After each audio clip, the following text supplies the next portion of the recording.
امام حسین خطبہ دے رہے ہیں تو یزید کی فوج سے نا لشکر آوازیں دینے لگا، کیا بلا؟ کہنے لگے حسین جلدی کرو، یا بیعت کرو یا جنگ کرو، دیر نہ کرو، ہمارا جمعہ لیٹ ہو رہا ہے۔ بلے ہو نمازیو، ہمارا جمعہ لیٹ ہو رہا ہے۔ جمعہ حسین کو شہید کریں گے، گردن کاٹیں گے، پھر جمعہ پڑھیں گے، نماز پڑھیں گے اور نماز میں کہیں گے اللہم صلی علی محمد وعلی، یہ نمازی ہیں۔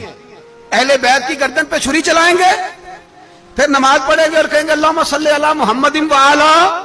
بلے ہو نمازیو، علامہ ہزاروی کہا کرتے تھے بلے ہو نمازیو، کیسے نمازی ہو کہ اہل بیت کی گردن پہ چھری اور ساتھ ہی اللہم صلی علی محمد وعلی، یہ کیسے نمازی ہو؟ یہ آج پوری دنیا کا حکمران اللہ ماشاءاللہ اسی طرح کا نمازی ہے۔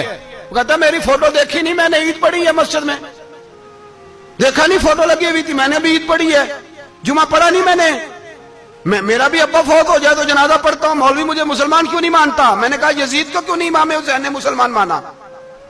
وہ تو دمشق کی جامع مسجد کا خطیب تھا۔ امام حسین نے سبق دیا ہے، سبق کہ زانی شرابی کو حکمران بنایا جا سکتا،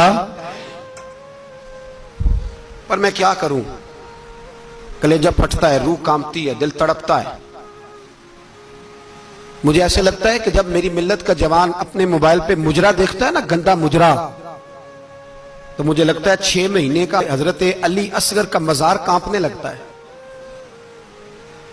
کہ یا اللہ جس کام کے خلاف میں نے 6 مہینے کی جان قربان کی، میرے ماننے والے وہ کام کر رہے ہیں، میرے ماننے والے۔ اور جب مہندی کی رسم پہ شراب کی بوتلیں چلتی ہیں اور حاجی صاحب کہتے ہیں مجھے نہیں پتا منڈے کنڈے کیا کر رہے تھے، تو مجھے لگتا ہے حضرت عباس کے کٹے ہوئے بازوؤں میں پھر سے درد شروع ہو جاتا ہے، اور وہ کہتے ہیں میں نے جس کام کے خلاف بازو کٹوا دیے، میرے ماننے والے وہ کام کر رہے ہیں۔ اور جب بدکاروں بے حیاؤں کے نعرے لگاتی ہے قوم، تو پھر جنگل سے صدا آتی ہے امام حسین کی، پھر حسین کہتے ہیں کہ نہیں ابھی کربلا ختم تو نہیں ہوئی، حسین ابھی کربلا میں، حسین ابھی بھی جب اور یہ میں سب کی بات کر رہا ہوں، پاکستانیوں کی نہیں، صرف سارے حکمران، بہت سارے جو اسلام کا دعویٰ کرتے ہیں، وہ جب جہاز سے اتر کے دوسرے ملک میں جاتے ہیں تو جبے کے نیچے سے پینٹیں نکال لیتے ہیں۔ انہوں نے بھی مذہب کو رنگ دار بنا لیا ہے، کبھی رنگ اور ہوتا ہے کبھی اور ہوتا ہے۔ خدا را امام حسین کو تڑپاؤ نہ، خدا را شرابیوں کو ووٹ دے کے، ظالموں کو ووٹ دے کے، اور یہ سارے ہی ایسے، میں کسی ایک کی بس، سارے ہی ایسے۔ یزید نے بھی کتا رکھا ہوا تھا، اس کے بھی ساتھ سویا کرتا تھا، آپ کے بھی کئی سیاستدانوں نے پالے ہوئے، یہ سارے تماشے کرنے والے۔ جانوروں کی لڑائی دیکھنا بھی حرام اور کرانا بھی، یہ سارے ایک ہی رستے میں، یہ سارے ایاک نعبد و ایاک نستعین، کوئی ایک آیت پڑھ لیتا ہے، اس کے بعد ڈھول بجانے، عورتوں کے ناچ کرانے شروع کر دیتا ہے۔ یہ ایاک نعبد و ایاک نستعین کا ترجمہ ہے، تماشا بنایا ہوا ہے۔ اور وہ جن کا بڑا دعویٰ ہے کہ ہم نے بڑی مسجدیں بنائی ہیں، اتنی رسوائی کے بعد بھی انہیں شرم نہیں آئی کہ کتنے رسوا ہو گئے۔ ابھی خیال کریں، ہمارے ملک میں تو ایسے ٹاؤن بنے ہوئے ہیں جنہوں نے سب سے بڑی مسجد بھی لاہور میں بنا دی، اور کچھ دنوں کے بعد انہوں نے کہا جشن بہاراں بھی بناؤ، پتنگ بازی بھی کرو، سارے کام ہی کرو، راضی رہے رحمان بھی، خوش رہے شیطان بھی، معاذ اللہ۔ امام حسین نے اس سوچ کے خلاف جہاد کیا ہے، فرمایا نا لا الہ الا، دوسرے کی گنجائش ہے نا، شرابی کی گنجائش ہے، اس لیے کہ لا الہ الا، مسجد ہوگی تو پھر کلب نہیں ہوگا، لا الہ الا اللہ۔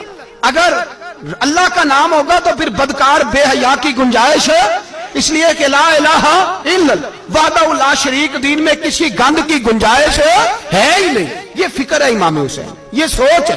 ہمارا حکمران کہتا ہے مولوی صاحب نماز پڑھنے سے کس نے روکا ہے، سارا دن پڑھو، ہم بھی مسجد بنا کے دیتے ہیں، ہماری طرف سے 5 کلے زمین میں بناؤ، ہمیں نہ چھیڑو، شراب کباب بند نہ کراؤ۔ آپ دیکھ لیں دبئی کے اندر کیا ہو رہا ہے، شیخ زید اسلامک سینٹر بنا، اتنی بڑی مسجد دیکھنے کو دل کرتا ہے، لیکن چند کلومیٹر پہ کلب بھی بنا ہوا ہے، سارے تماشے۔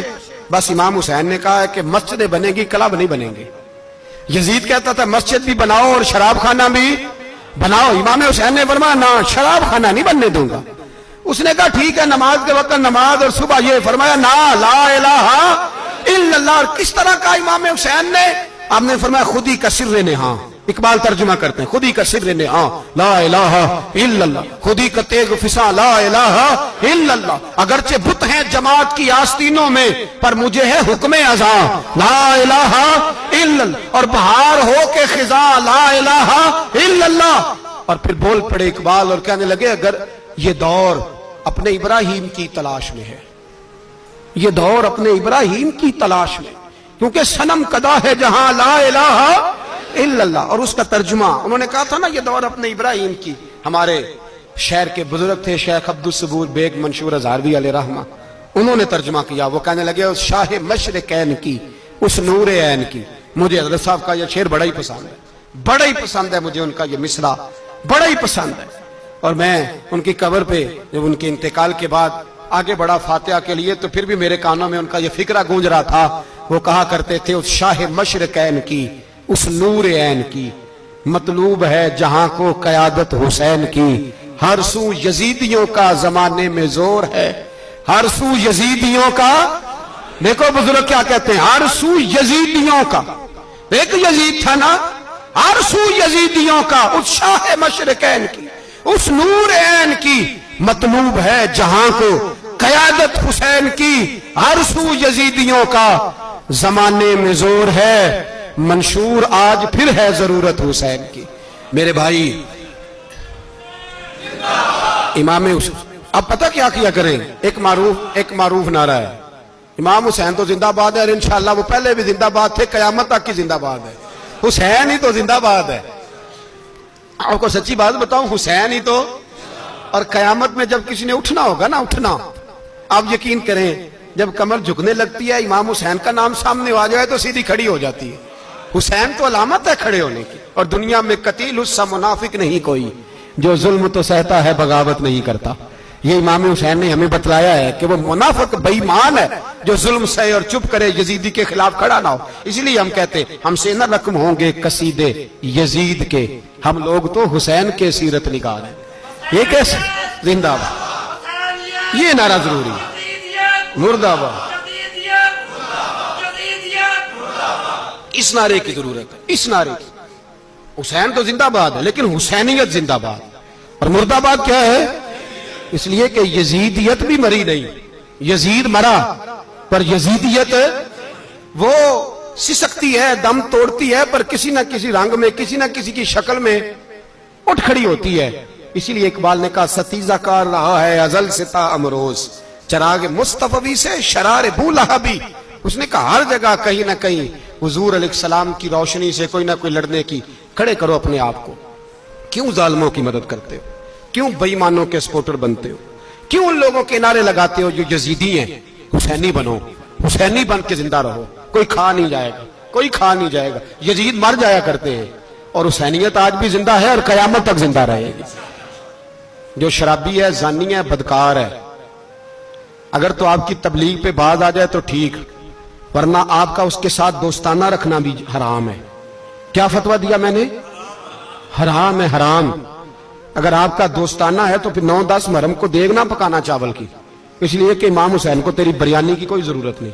तेरी बासमती और छोटा गोश्त संभाल के रखना घर में, कोई हाजत नहीं। अगर शराबी, कबाबी, जानी, बदकार से दोस्ताना है, अगर महल्ले के गरीबों को गाली देने वालों के साथ तेरी दोस्ती है, तो फिर 10 मुहर्रम को चावल की देग बिल्कुल ना पकाना।